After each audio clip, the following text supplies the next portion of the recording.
भाग 7। आपके अवचेतन मन की चमत्कारी शक्तियां।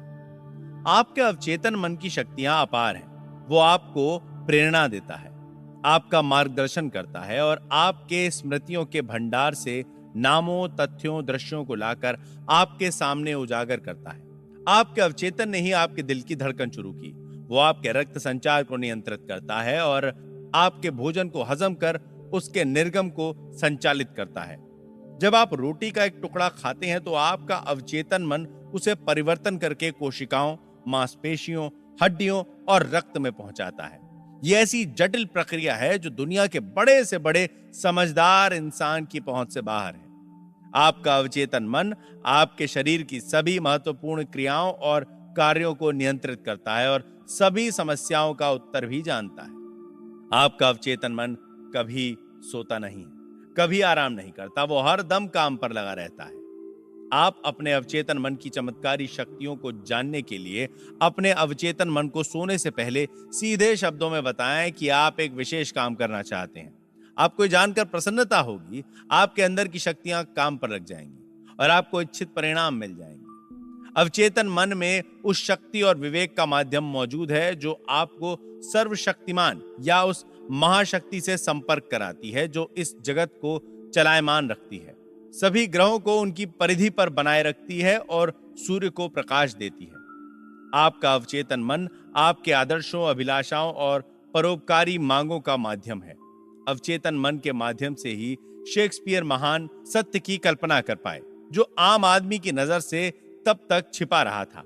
अवचेतन मन के माध्यम से महान ग्रीक शिल्पकार फिदियस संगमरमर और कांसे पर सौंदर्य एक संगति को शिल्प में प्रस्तुत कर सके। इसी के कारण इटालियन चित्रकार राफेल मेडोना का चित्र बना पाए और लुडविग वॉन बीथोवन सुरीला संगीत दे पाए। सन 1955 में मैंने भारत के ऋषिकेश में स्थित योगा फॉरेस्ट यूनिवर्सिटी में एक व्याख्यान दिया था। वहां मेरी भेंट बंबई से आए एक युवा सर्जन से हुई।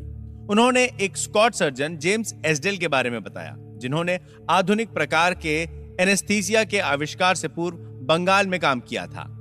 सन 1843 से लेकर 1846 तक यानी 3 वर्षों में डॉक्टर जेम्स एसडेल ने सभी प्रकार के लगभग 400 बड़े ऑपरेशन किए, जिनमें अंगभंग, ट्यूमर को हटाना, कैंसर आदि के अलावा आंख, कान और गले के ऑपरेशन भी शामिल थे।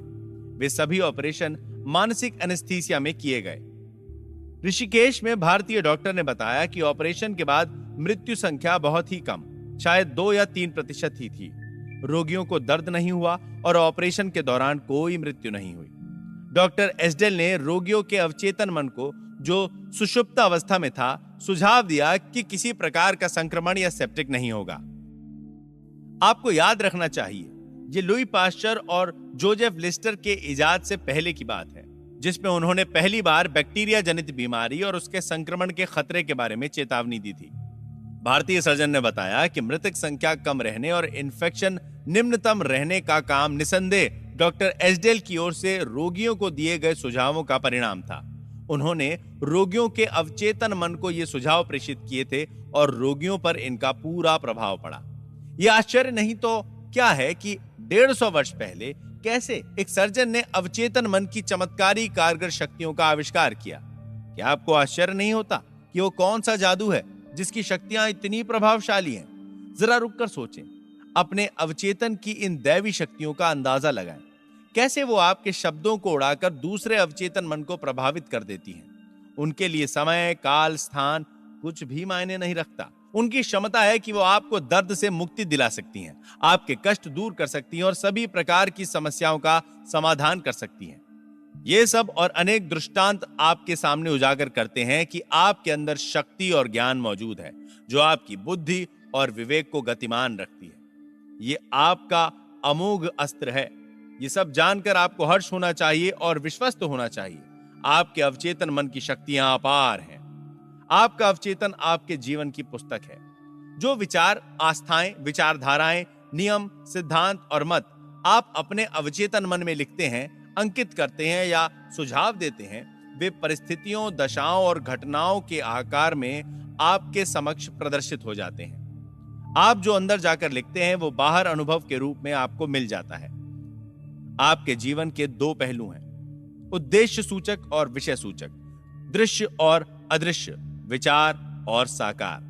आपका मस्तिष्क आपके विचार प्राप्त करता है, जो आपके चेतन तार्किक मन का अंग है। जब आपका चेतन या उद्देशक सूचक मन विचार को पूर्णतः स्वीकार कर लेता है, वो उसे शौर्य नेटवर्क में भेजता है, जो आपके मन का मस्तिष्क है, जहां मासल बनकर वो आपके अनुभव में परिवर्तित हो जाता है। जैसा कि पहले कहा जा चुका है कि आपका अवचेतन मन विवाद नहीं कर सकता, वो वही करता है जिसे आप उस पर लिख देते हैं। वो आपका निर्णय या आपके चेतन मन के निर्णय को अंतिम मान लेता है। यही कारण है कि आप हमेशा अपने जीवन की पुस्तक में लिख रहे हैं, क्योंकि आपके विचार आपके अनुभव बनते जा रहे हैं। अमेरिका के प्रसिद्ध लेखक राल्फ वॉल्डो एमर्सन ने कहा है, व्यक्ति वही है जो वो दिन भर सोचता है। आपके अवचेतन पर जो अंकित होता है वो अभिव्यक्त हो जाता है। अमेरिकी मनोविज्ञान के पितामह विलियम जेम्स ने कहा है कि दुनिया को हिलाने की शक्ति आपके अवचेतन मन में है। आपका अवचेतन मन वो अद्भुत वस्तु है जिसके पास अनंत ज्ञान और असीमित विवेक है। इसका पोषण करने वाला एक छिपा हुआ झरना है जिसे जीवन का सिद्धांत कहते हैं।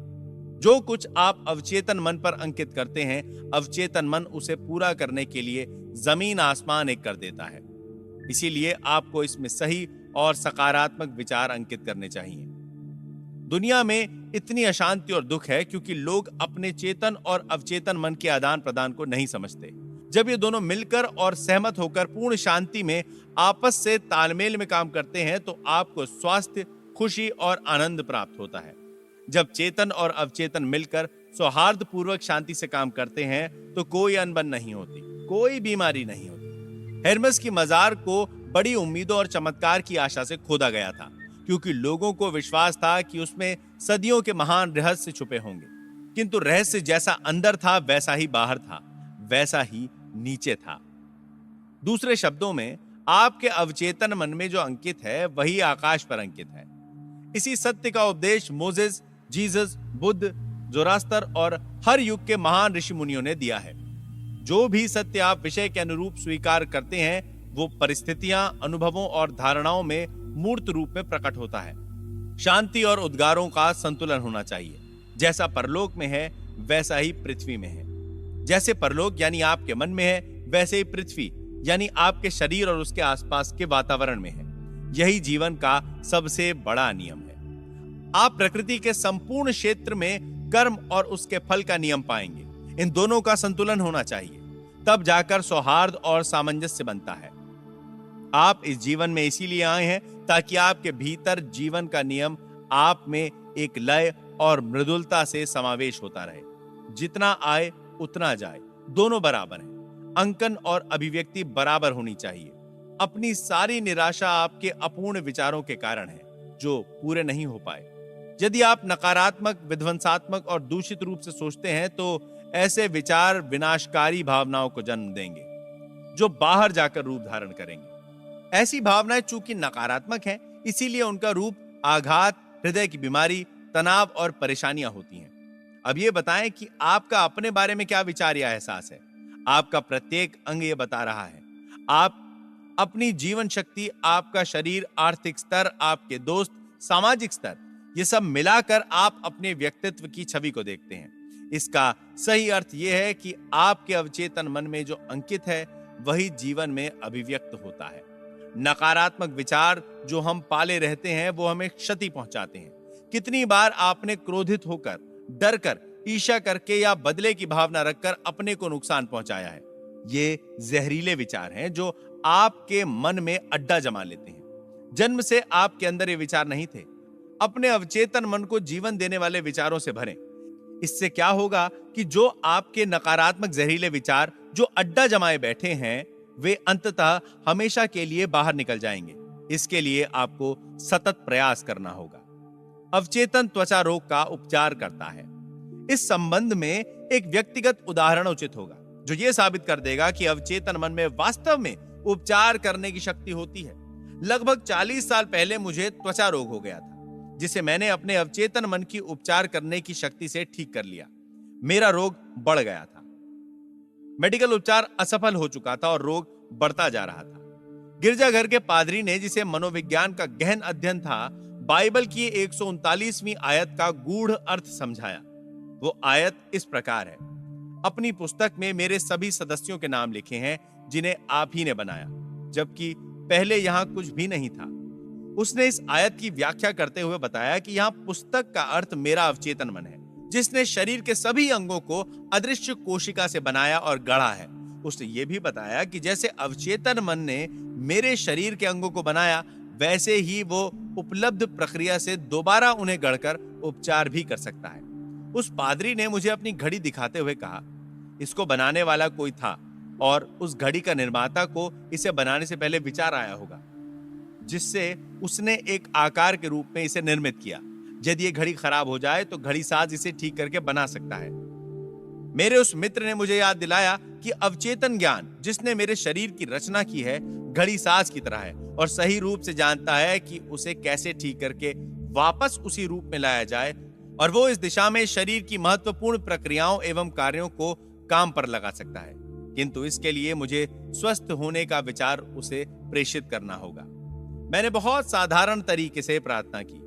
मेरे शरीर और उसके अंगों की रचना मेरे अवचेतन मन के अनंत ज्ञान ने की है। उसके विवेक ने मेरे सभी अंगों, कोशिकाओं, मांसपेशियों और हड्डियों को आकार दिया है। मेरे भीतर जो अनंत उपचार प्रक्रिया है, वो अब मेरे शरीर की प्रत्येक कोशिका का उपचार कर मुझे पूर्णतः स्वस्थ बना रही है।